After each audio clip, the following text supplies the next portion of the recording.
name is Pratibha Kaushik. On behalf of our co-authors, Anastasia Burvaya, Divyan Shanam, and Anuj Upadhyay, under the scientific guidance of Professor Turubo and Assistant Professor Konstantin Kirovkin, we are presenting our topic, cardiovascular toxicity of chemotherapy in children. Before proceedings, I do not have any closures. As per the childhood cancer survivor study, story is bit dismal for the childhood cancer survivors. Not only they have gone through the horror story of cancer, but also they have 7 times higher risk of mortality and 15 times higher risk of developing cardiac heart failure as compared to their age-matched population. Let's talk about the cardiotoxicity. There are 2 types of cardiotoxicity, type 1 and type 2. Talking about type 1 is doxorubicin-induced cardiotoxicity.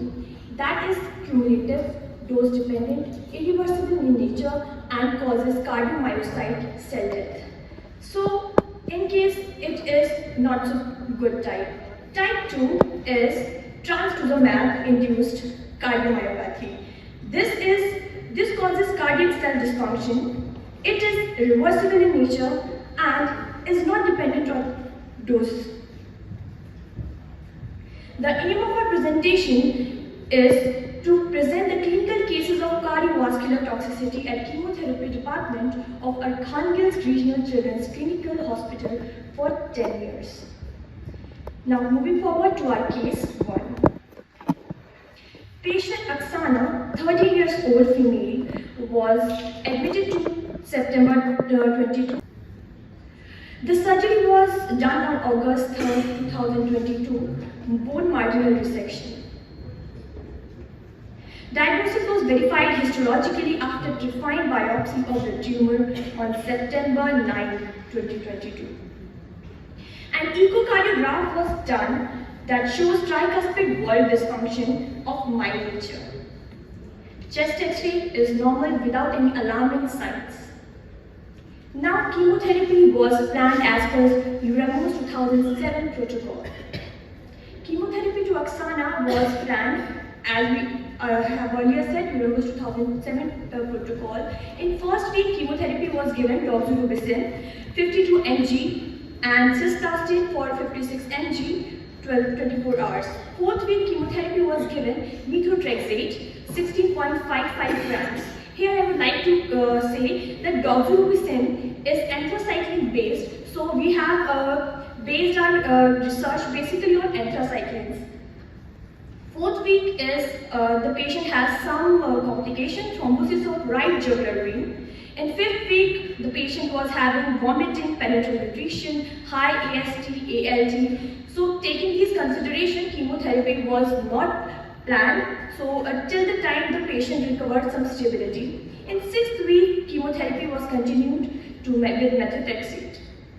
7th week, chemotherapy was continued with doxorubicin 50 mg 24 hours and cisplatin 54 mg for 3 days.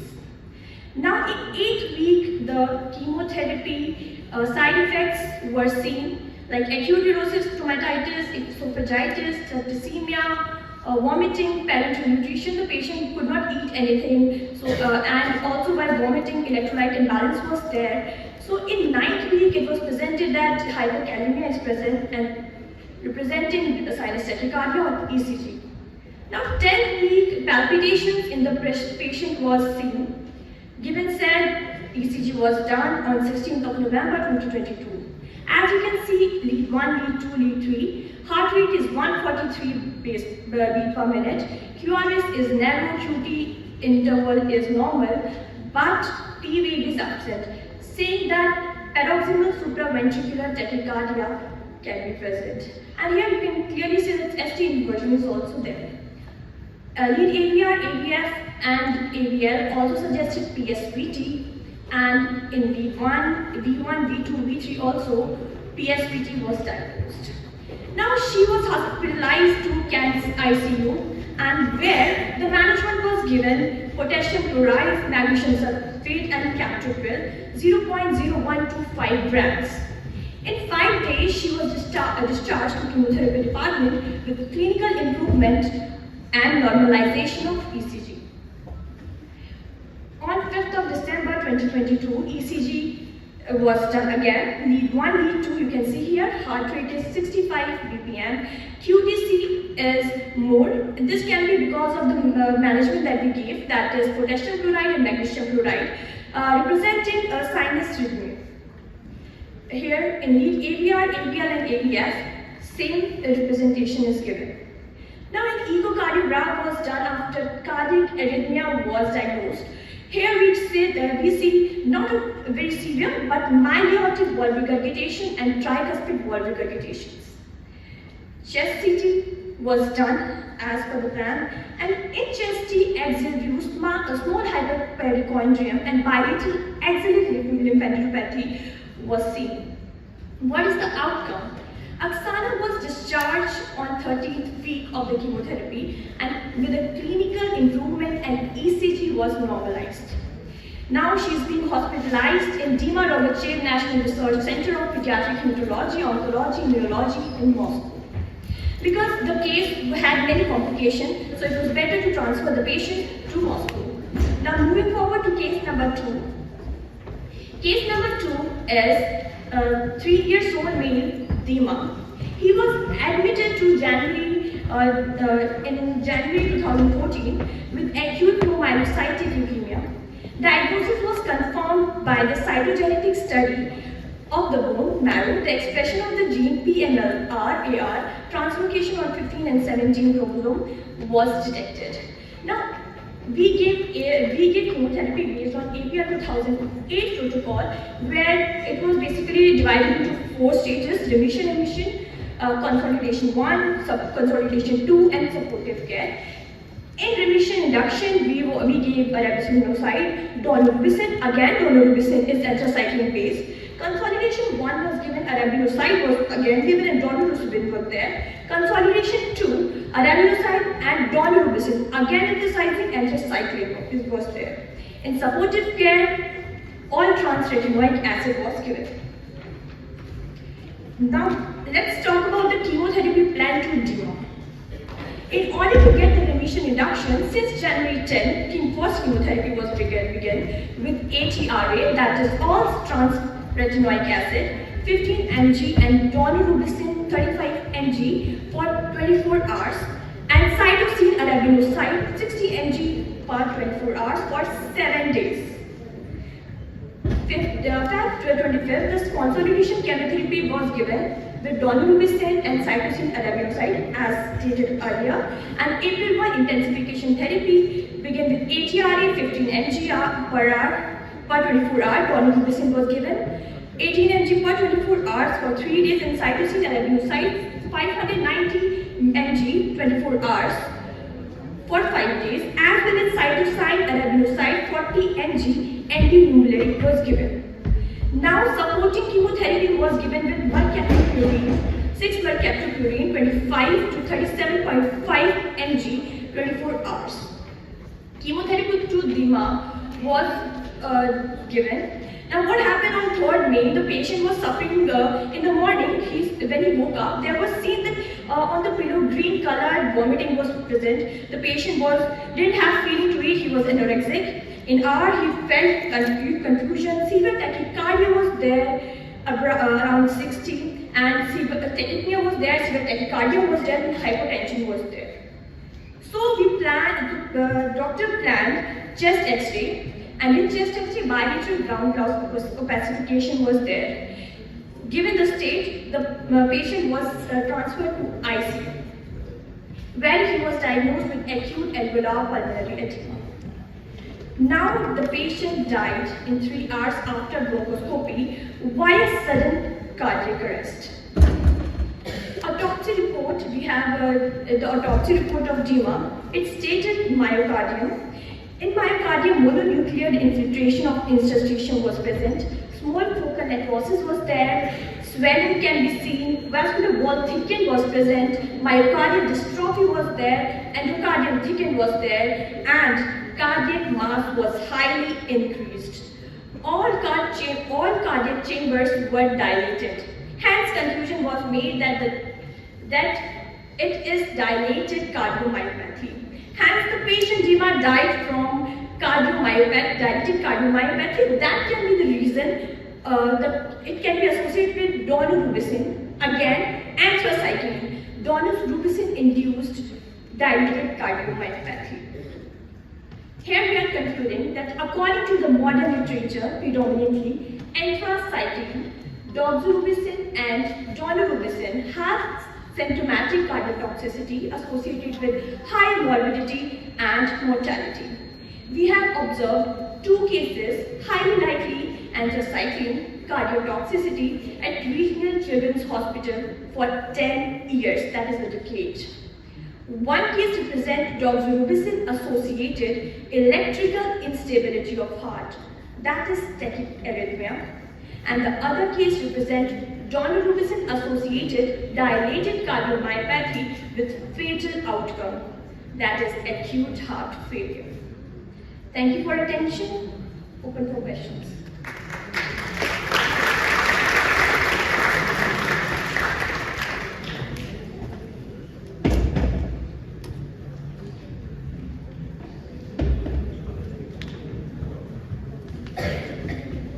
Thank you for the nice presentation.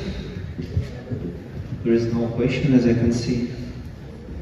Oh, one question, sorry, please. Yes, Anna Alexandrovna, please.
So ma'am, as I get you, we are talking about the electrolyte imbalance. That is also the side effect of chemotherapy. What happens? The patient generally, because have many associated chemotherapic side effects. For example, the patient has GIT, mucositis, gastritis, complications, and also nausea, vomiting, diarrhea is present. So it is a possibility that the patient can have electrolyte imbalance. So for that, we are given, electrolyte management is given on the stage, and it is monitored highly in every stage and whenever the chemotherapy is given. Talking about the cases that second incidence rate that you said, see, the chemotherapy-induced cardiotoxicity is a topic that requires very focus. Too much focus is required in this, and advancement is still going on. So here it is said that 60% of the people, 60% of the pediatric patient actually has cardiotoxic effects in entire their life. They can have in adult, in later half, anytime. And but 1%, only 1% of the patients have early onset. Like in our cases, DIMA, what happened? The patient had developed cardiotoxicity while having the treatment. This is only 1%, and the outcome was fatal. So I have told you your answers. For early onset, this is 1%, and for late onset, on overall, it is 60%. Any other questions?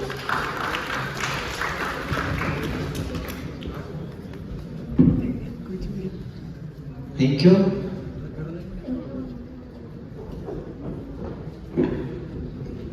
Thank you you so much for the lovely presentation. It was really refreshing to discuss cases.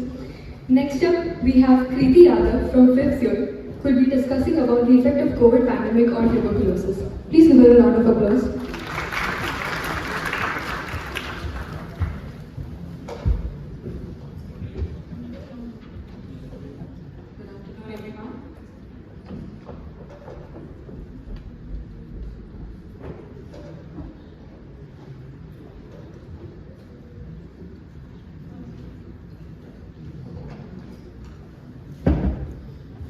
Good afternoon, everyone. My name is Kriti and my presentation is about the effects of COVID pandemic on tuberculosis.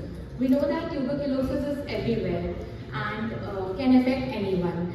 Although we know that there are countries with high TB burden and groups where risk of getting TB is much higher. So, TB situation and response. So we know that TB is contagious and it is airborne, and TB is second leading infectious killer after COVID-19, and it is 13th leading cause of death worldwide. It is also the leading killer of people with HIV. So let's compare some features of TB and COVID side by side. We know that both TB and COVID primarily affects lung, but although TB is caused by bacteria and COVID is caused by a virus, evolutionary changes in TB are gradual, whereas rapid generation of variants in COVID. Incubation period is long in TB, which is 2 weeks to approximately 2 years, or it may take 10 years, and whereas it is only 1 to 14 days in COVID. Transmission in both the condition is via aerosol and droplet transmission. So, clinical presentation of both the diseases involve respiratory changes, but TB has insidious onset and COVID has acute. So, diagnostic criteria are for TB, we have sputum microscopy, sputum RT-PCR and chest X-ray, while for TB, COVID, we have RT-PCR rapid antigen test kits. And samples taken for TB are extrapulmonary samples and sputum samples. While for COVID-19, we know that we can take nasopharyngeal swabs and oropharyngeal swabs. So let's discuss about burden of TB in India. According to Health Ministry of India, it stated that TB incidence in India is 196 per 1 lakh population, and estimate death from this disease stands at 3.2 lakhs. So we can see severity of national TB epidemic in terms of incidence rate, and it varies among different countries. In 2021, countries with highest rates were mostly WHO African region, as we can see from this graph. So how has pandemic really affected TB globally? So COVID has negatively impacted TB case notifications, which declined from 18%, from 7.1 million in 2019 to 5.8 million in 2020. This has caused a 9-year setback in plans to end TB. So as we can see in this graph, there has, from 2015 to 2019, there has been a significant increase in TB case notification, which due to pandemic declined in 2020. And we have made a progress in 2021, but which it is not really compensating. So a similar pattern of increase in notification from 2015 to 2019 can be seen in most of the region divided by WHO. So as you can see in the picture, America and Southeast Asian regions suffered a sharp fall in 2020 and some recovery. But in Eastern Mediterranean region, there was a marked drop, followed by complete recovery in 2020. In European region, a negative impact was there in 2020, but reduction in 2021 was constant with pre-2020 trend. Whereas in West Pacific region, there was no recovery in 2021. Out of all, we can see on the first chart here that African region stands out. Only modest negative impact was there in 2020, and notification in 2021 were above the level of 2019. So, in this one we can see there is 90% of global drop between 2019 and 2020, and it was accounted for by 10 countries, which includes India, Indonesia, Philippines, China, Bangladesh, Pakistan, Myanmar, South Africa, Russian Federation and Kenya. Top 3 were India, China and Philippines that accounted for almost 60%. In 2021, 90% reduction was accounted for by 5 countries. We can see in red in the second chart: India, China, Indonesia, Philippines and Myanmar. So, for the past 2 decades, there has been 2% decline per year in TB incidents, but due to pandemic, it rose to 3.6%, which is alarming.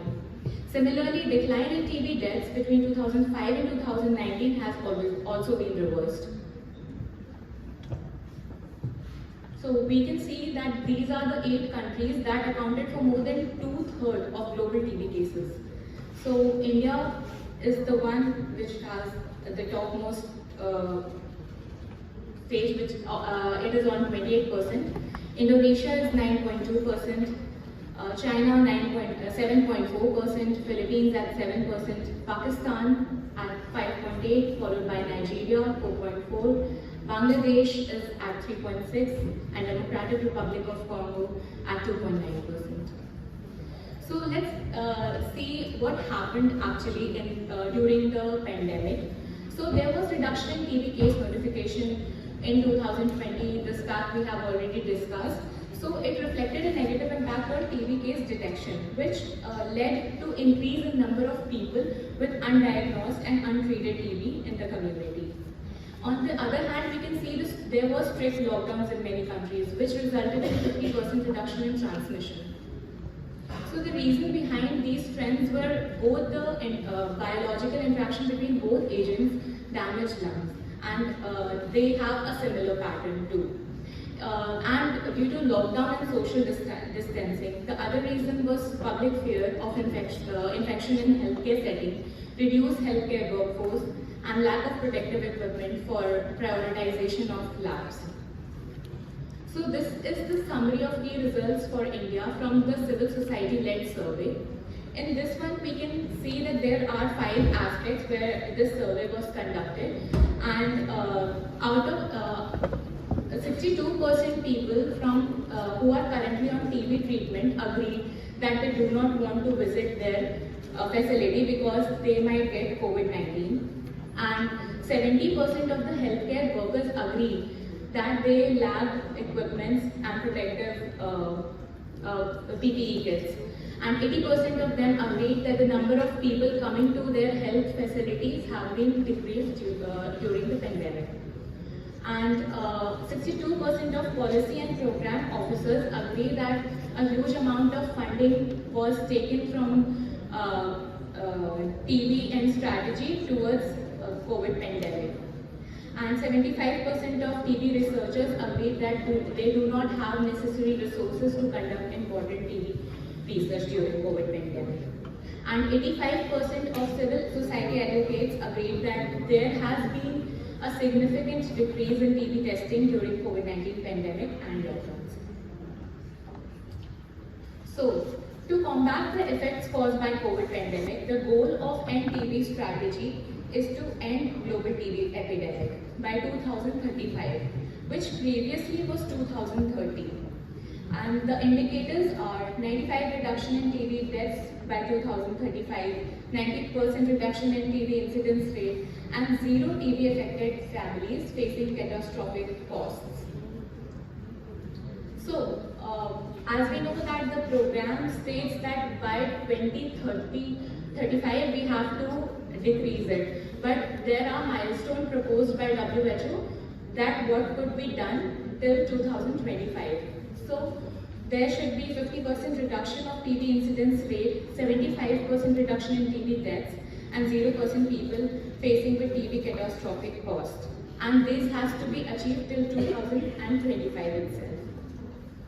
To achieve these goals and milestones, some interventions are needed. For example, digital system for data management, telemedicine and digital adherence technologies, artificial intelligence-based systems. In diagnostics, what could be done? There could be increase in the availability of TB testing and coverage by TB tests in high-risk group, contact investigation of TB and COVID-19, and for treatment, decrease the time to review and introduce new medication or drug regimens. And for service organization, there should be integrated service for TB and COVID-19 together. Research into TB vaccines and new diagnostic tools and anti-TB drugs. So, thank you. Do you guys have any questions for me?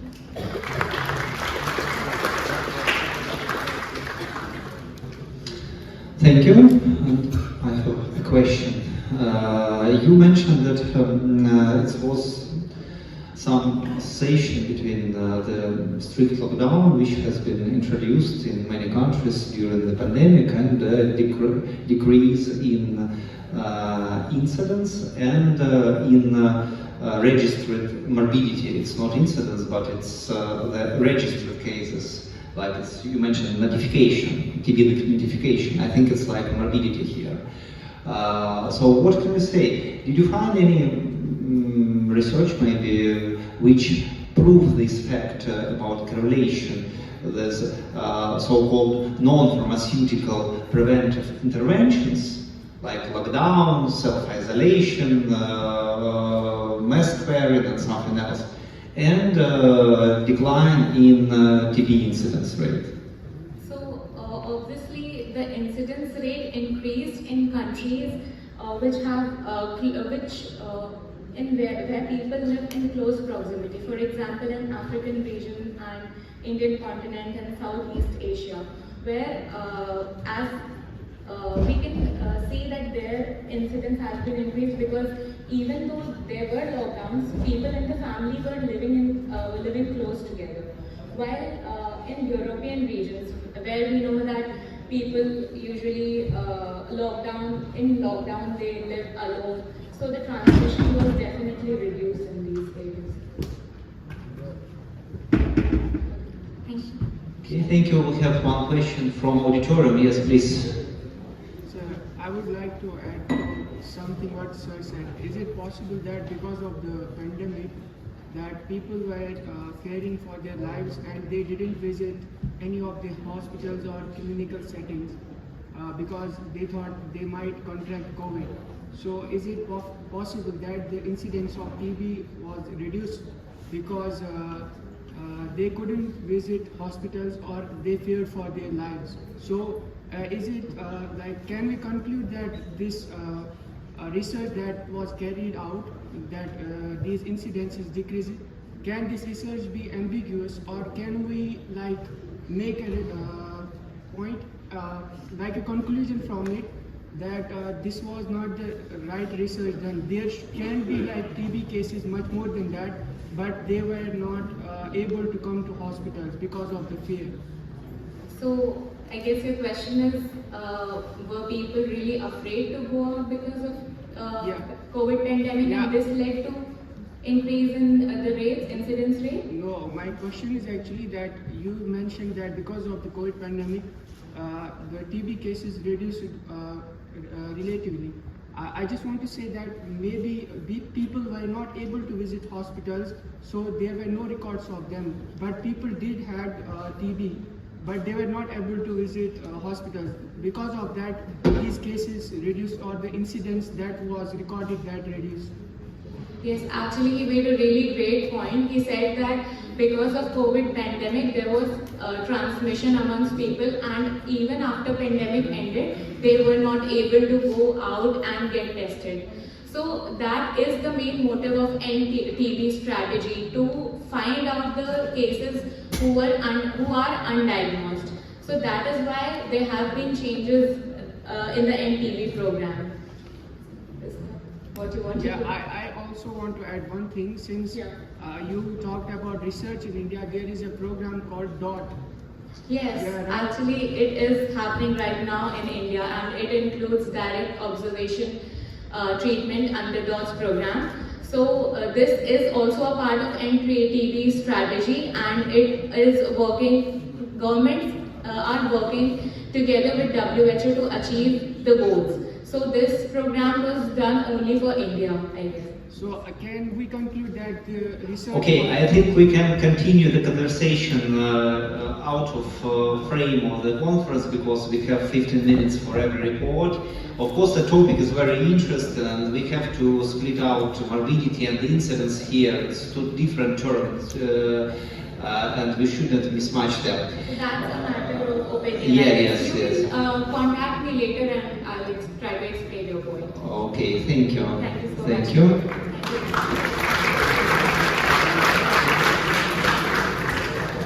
Thank you so much, Kriti, for sparking up such an interesting conversation in the auditorium. Next, we have Niti Gupta, who will be speaking about PCOS awareness among young Indians, which is a cross-sectional study. Please give her a round of applause.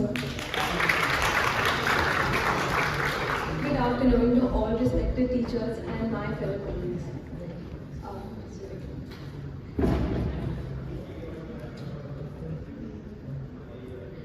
So today I would like to talk about one of the most prevalent diseases in the field of gynecology, that is polycystic ovary syndrome, and why its awareness is so crucial to reduce its prevalence, especially in modern times and modern India. What is PCOS?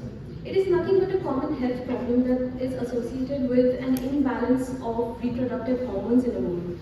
What this leads to is problems in the ovaries, that is, the eggs do not release, they do not mature, and this leads to symptoms like oligomenorrhea and amenorrhea. I can safely call India as the hub for polycystic ovary syndrome. Why?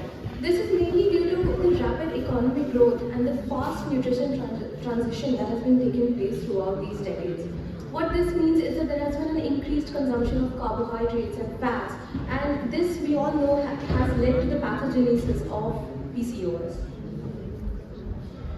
So when we talk about the burden of PCOS globally, it ranges from a low 5% to a very high 18% as of 2022.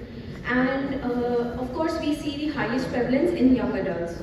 When we come to India, we see an estimated prevalence of approximately 11.34%, which is quite high, I guess. So something definitely needs to be done.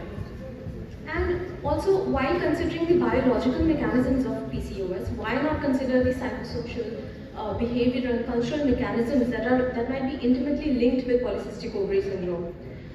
Symptoms like hirsutism, acne, weight gain, male pattern balding, they can affect the female's stress life, they can affect the female's work-life imbalance and of course lead to imbalance. And we definitely need to address such issues, especially in India where it's considered a huge taboo. Here I've shown a very interesting survey, nationwide survey that was conducted regarding PCOS awareness, and it revealed that a significant 25% of the Indian female population did not know what PCOS is at the first place. I would further like to highlight some more points from this diagram. That is, more than 4.5% consider talking about PCOS a taboo, and around 65% of women have been shamed or know who has been shamed for having PCOS symptoms. When we come to the male population, we have more than 60% of men who do not know what PCOS is, and around 48% of the women find it uncomfortable to speak about PCOS with their spouses, that is, their husbands. So I think both males as well as females should be aware of PCOS at the same time. So after studying about the burden of PCOS in India, I decided to conduct a very small cross-sectional study that will tell us about PCOS awareness among first-year Indian students of Northern State Medical University. The aim of my research is to study the level of PCOS among Indian students of first year between the age groups of 18 and 25 years to understand its importance in reducing the actual prevalence of the disease. The main objectives of my study were to study the level of awareness using a self-administered questionnaire among Indian students, to promote students to actively raise awareness and talk about PCOS with people of all ages and not just the ones who can get it, to abolish the taboo associated with PCOS and its symptoms, and of course to generate positivity and acceptance for people already suffering through PCOS by encouraging discussion and treatment options for such people. And lastly, to discourage bullying or teasing that is associated with the morphological symptoms of PCOS. The survey conducted for this cross-sectional study was entirely anonymous and participants were selected on a very random basis. A pre-designed, pre-tested questionnaire was used for data collection, and the data collected was analyzed through statistical charts and percentages using Excel as well as Google Forms. The questionnaire was carefully crafted, taking into consideration the subject's lack of medical knowledge being in first year. So the choices as well as questions were crafted in layman English. And this questionnaire was self-made with references from an existing cross-sectional study, and it encompasses all necessary questions regarding PCOS awareness, which will give us a fair idea about the level of awareness among these students. So points were awarded for answers that signified awareness about PCOS, and no points were awarded for answers like I don't know or have never heard of PCOS. So 5 broad categories of questions were asked, that is, their ability to identify PCOS, openness about PCOS with family and friends, diagnostic workup, knowledge about causes of PCOS, symptoms, their treatment options, and lastly, associated conditions or complications that might be associated with it. And a total of 28 points was established. So I received interesting results from my population. Here I've shown you the distribution of males as well as females in my study population. And as we can clearly see, the number of males was slightly higher than the number of females.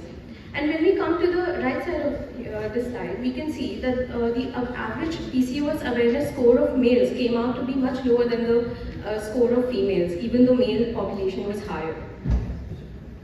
So again, taking into account the higher proportion of males included in the study, only 24% of the participants did not know what PCOS was, and among them, 19.7% were males. And only 5% were females. So this tells us the difference in awareness between the both sexes. So the next question I asked them was, where did you first hear about PCOS? And as we can see, internet or social media as well as academics were winners. They found to be the main modes of obtaining information about PCOS.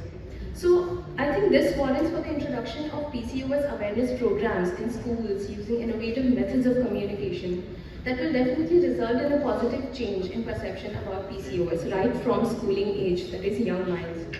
And screening of PCOS should also be made mandatory in schools and colleges, along with public ads using internet and active involvement of influencers that are so trending these days. So the next thing I asked was, are you comfortable talking about PCOS with both your parents?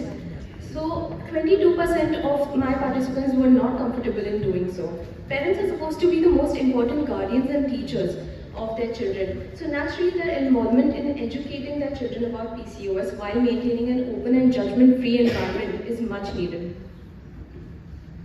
Were they comfortable with friends talking about PCOS symptoms? And I found out that 10% of them were not.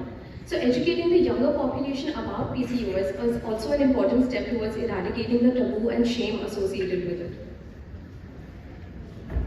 So what do you think causes PCOS? This was a question that I got interesting results from. That is, hormones were the most popular choice that people chose when they thought what causes it. And 22.3% of the participants did not know what causes PCOS. And although there is no specific cause of PCOS, there can be multiple etiologies at the same time. Knowledge of at least one cause is, I think, very beneficial for the population. Can you choose signs and symptoms of PCOS that you know from given options?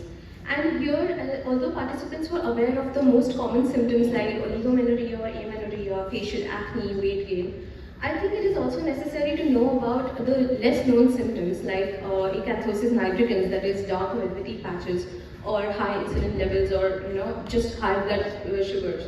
So I think knowledge about more symptoms might help decrease the taboo associated with it, and with the PCOS can be detected. And an important cause of many symptoms of PCOS is excess androgen levels. And as we can see in this result, high male sex hormones or androgens were the least popular choice among the three. So I think symptoms like acanthosis nigricans mainly happen due to increased androgen levels, and it should be paid further attention. What treatments of PCOS do you know? And the most popular, of course, were hormonal medicines and a healthy diet. But I would just like to mention that weight loss, even though it did not gain much popularity in my study, I think it remains one of the mainstays of treatment of PCOS, and I think it should be paid equal importance. And lastly, I asked them what other symptoms or conditions did they think PCOS might have. And two of the most long-term but the most disastrous consequences of PCOS, that is type 2 diabetes and heart and blood problems, were slightly ignored when we compare with other symptoms like mood problems or obesity. So I think these should be kept in minds of people who are suffering or might suffer from PCOS. So to conclude, there has to be a change in perception about the condition, and accessibility to authentic and reliable information about PCOS management is definitely warranted. And the taboo needs to be rooted out of the minds of the people. The results of my present study show that more efforts need to be put to make sure that all Indians are at least aware of the disorder and consider it to be an important aspect of female well-being as well as health. And in order to prevent PCOS and its complications, awareness at a much earlier stage of life is required. Thank you. Do you have any questions for me?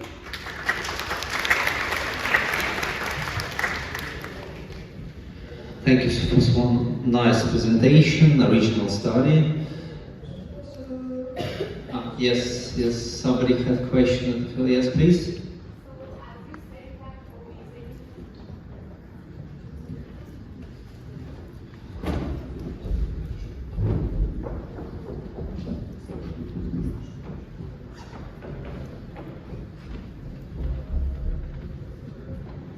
As you said, that obesity is the one factor that isn't very talked about. So, do you think it has to do something with body positivity campaigns that are going on? Of course, I mean, when we talk about body positivity, the first thing that comes to our mind is the internet and the social media and the influencers. And rightly said, I think in modern times, where if we consider India, India has a majority of population with youths. And I think this is a very beneficial thing for Indians because we can very use internet to our advantage when it comes to body positivity. And when it comes to polycystic ovary syndrome, I think there cannot be a better way to express and spread awareness about PCOS, and which obviously includes obesity. So I think this is a very good question because taking into consideration the availability of millions of resources via internet, I think less is used, and I think we need to use it more in order to create awareness further. Thank you. I just want to know that you stated weight loss is the best treatment for PCOS. So I just have a question that can PCOS be cured completely, or is it irreversible just like a diabetes mellitus? Okay, so first of all, I said that that weight loss remains to be the mainstays of treatment. And secondly, I don't think that it is reversible, of course. We still need to keep battling it till, we die, of course. And we really need to make sure that we have our weight in check, we have our necessary, if we are on hormonal medications, we need to take it continuously. And of course, weight loss and healthy eating will definitely reduce the phenotypical symptoms of PCOS. But when we consider, the long-term consequences, I think it should be managed at a steady level and not stopped. So, did I answer your question? Thank you. Okay, we have one more question, please. You said about psychological aspects in your 28 questions from the questionnaire. So my question will be what can be done or what it is doing now to manage with psychological problems in the patients with the main disease. So, as I said, that psychological symptoms or psychological problems that women face every day because of PCOS, this can be easily handled by small steps. Like I mentioned, that many of the participants were not comfortable talking about PCOS with their parents as well as friends. So why is this? We need to research further into the psychosocial mechanisms that are associated with PCOS. And of course, like I mentioned, the active involvement of influencers in spreading body positivity may really impact minds, especially young minds, that is school-going children and even in colleges. And I think an important role is played by the male population in India when it comes to body positivity, because as we know that females might tend to, be shy. They do not want to talk about such things in front of men. So men, I think, play a very important role in creating a very safe environment for females to make sure that yes, you can talk about it in front of us, and we can all share stuff among each other, so that I think psychosocial implications might definitely reduce. Thank you. Okay, thank you. I think we can stop the discussion now. Thank you for the good presentation.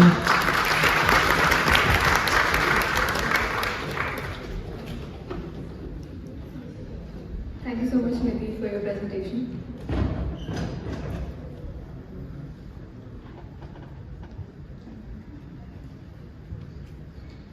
Good afternoon to everyone present here.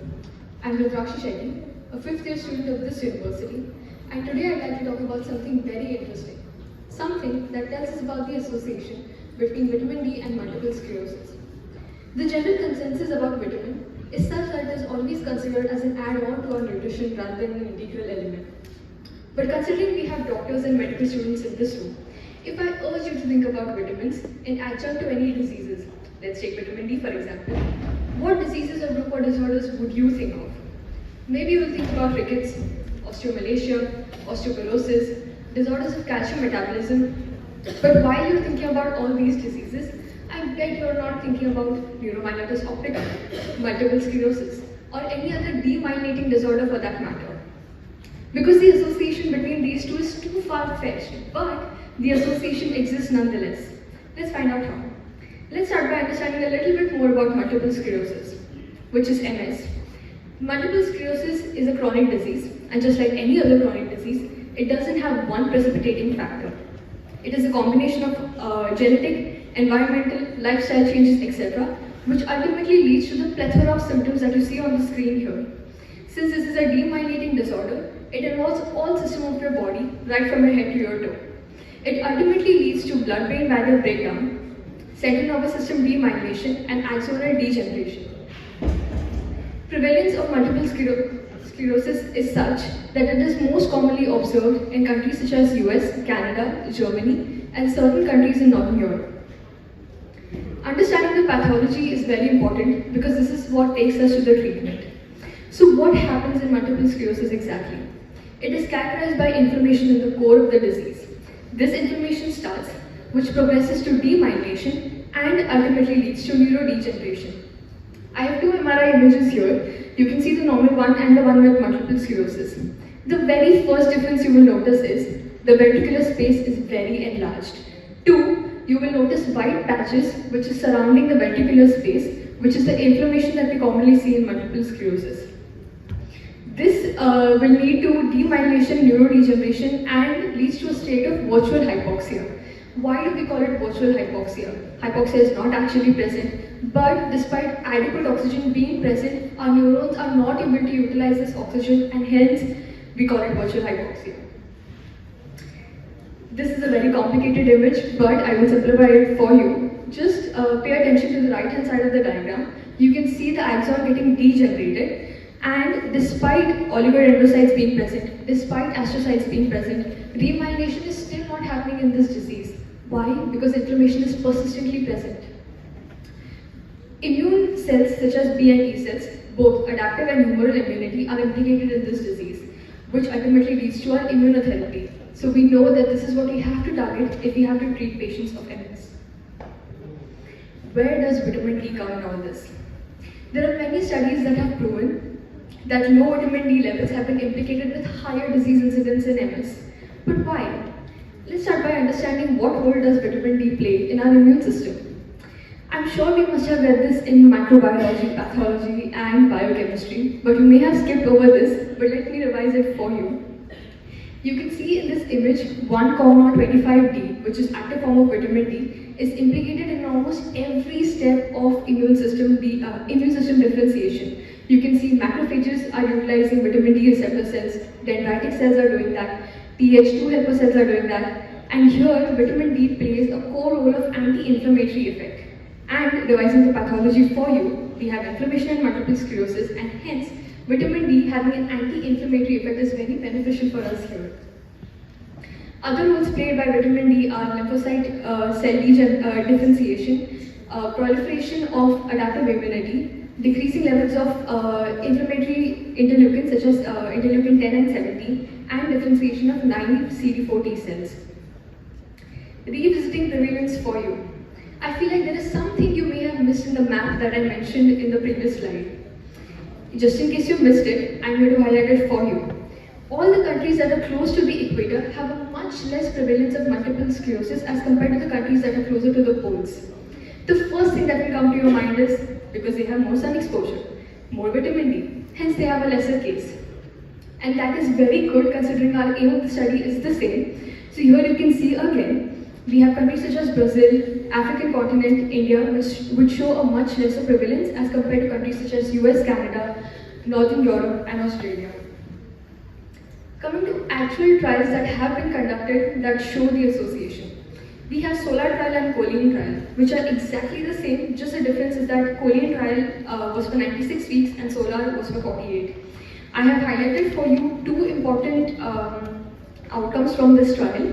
Number one, which is COA lesions in MRI. COA lesions are basically inflammatory lesions that you find in your MRI, which is significantly lower in the group that was administered vitamin D as compared to the placebo group. Second is the changes in MRI from the baseline, which was much significant in a group of people who received vitamin D as compared to the people who received placebo. We have the benefit trial, and I'd like to take your attention to the first two graphs, which is if you see CDMS after 1 year. CDMS is clinically defined MS, which is significantly higher in patients who have low vitamin D levels as compared to the patients who had higher vitamin D levels. Also, you see the same with active lesions, very significantly increased in patients with low vitamin D levels as compared to patients with higher levels. Another study that tells us about the burden of the disease on MRI and on their lifestyle. Again, very higher in patients just receiving placebo as compared to the patients receiving MRI. Last, we have the EDI-DIMS trial. This trial does not show the correlation between relapse rates, disability progression, MRI images, etc. But I have two problems with this trial. One, this trial does not compare vitamin D with our placebo group. And two, this trial just has 53 patients, which I feel is significantly lower to come to a conclusion.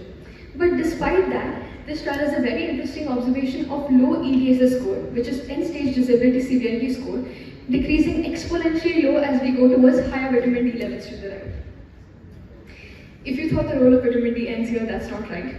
Vitamin D is also being implicated in the remyelination of this disease. So what happens is usually remyelination, like you saw in the pathology, is very difficult because inflammation is persistently present here. So what vitamin D does? Vitamin D will inhibit c-MYC protein. I'm sure you must have heard about c-MYC protein as an oncogene, very common in Burkitt's lymphoma. And by inhibiting c-MYC protein, it will cause a pro-survival signal to the oligodendrocyte precursor cells, which will help in differentiation of oligodendrocytes and hence help in remyelination. Vitamin D is not just implicated there. We have also found a lot of benefits in mental health of patients of multiple sclerosis. We have the Prospero study, which was a compilation of many such original studies. And I have picked the best 3 for you based on the NOS scale. NOS scale of 7 or above is generally considered good. And even among these 3, my personal favorite would be the one which is in the center, which talks about reduced depression in these patients. As for the first and the second one, which talks about pro-social problems, I feel like it is very subjective for patient to patient. It is very hard to point out whether it is actually working or not. But for depression, we can actually diagnose and we can actually see the correlation between the two. And I'm very happy to announce that it actually does support the correlation. Not just that, we also have a scoping review which was done in 2021. Which analyzed 11 studies, and out of that, 7 showed a very good relation with higher vitamin D levels and lesser depressive symptoms. Coming to the most important part of the research, the why of the research. Why do we care so much about this?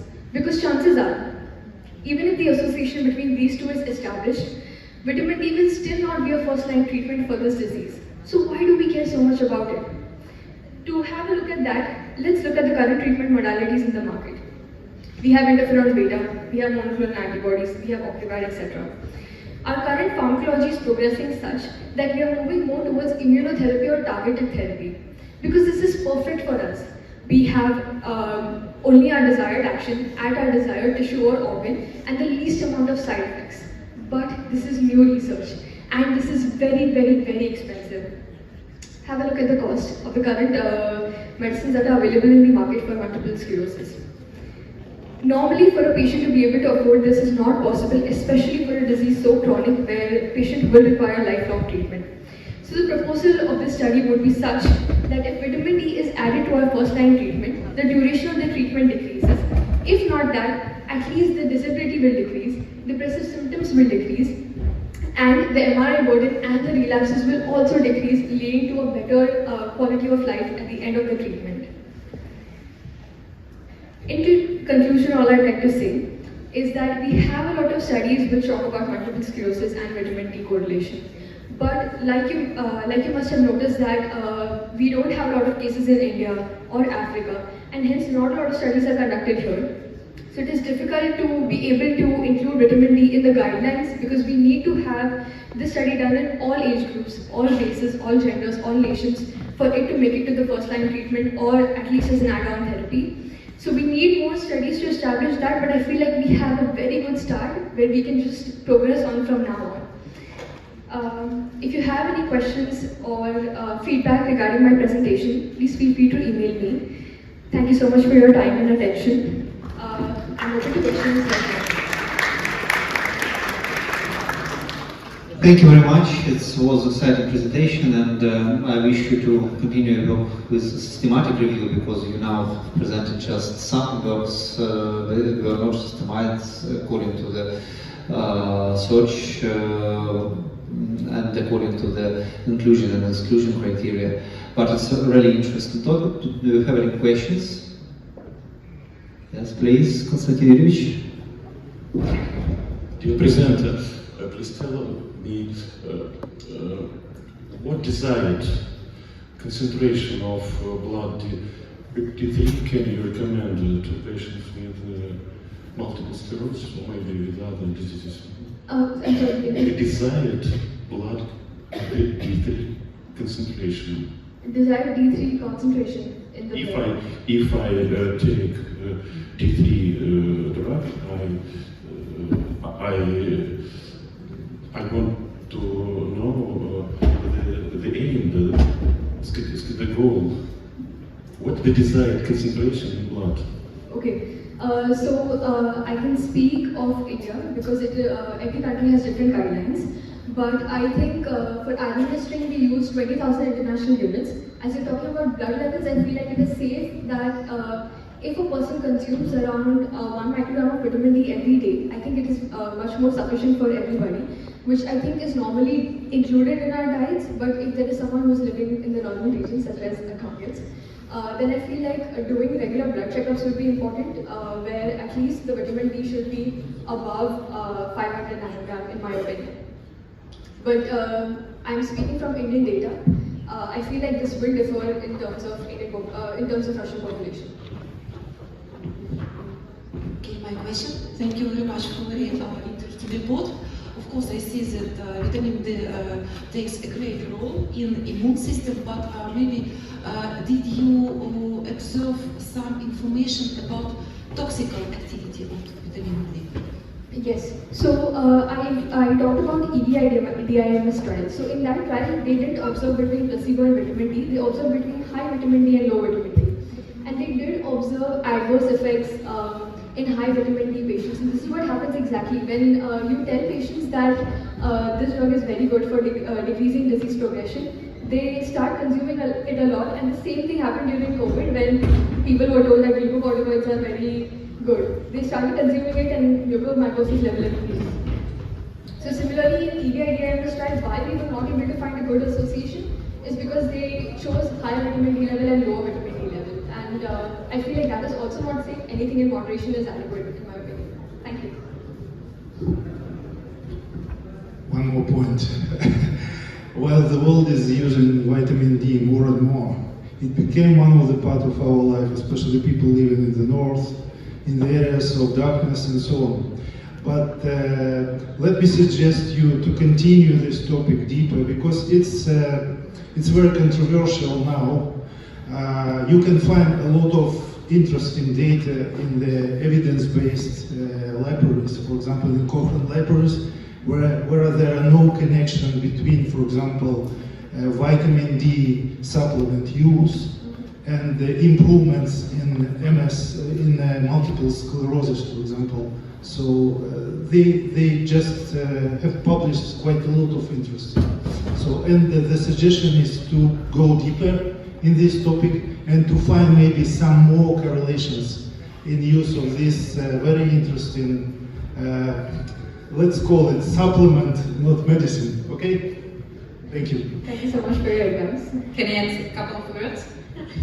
Just to argue to support Rudrakshi. So, of course, Cochrane database is one of the best, but at the same time, I absolutely agree with Vitaly, who suggested systematic review. And if you look at the title of Rudrakshi presentation, it was just literature review, not systematic, and that's the point. I consider this study is just the first step to maybe more deep understanding of association. And if researchers they started to perform studies, you understand? So it means something in our understanding of the problem. Thank you very much. Thank you so much.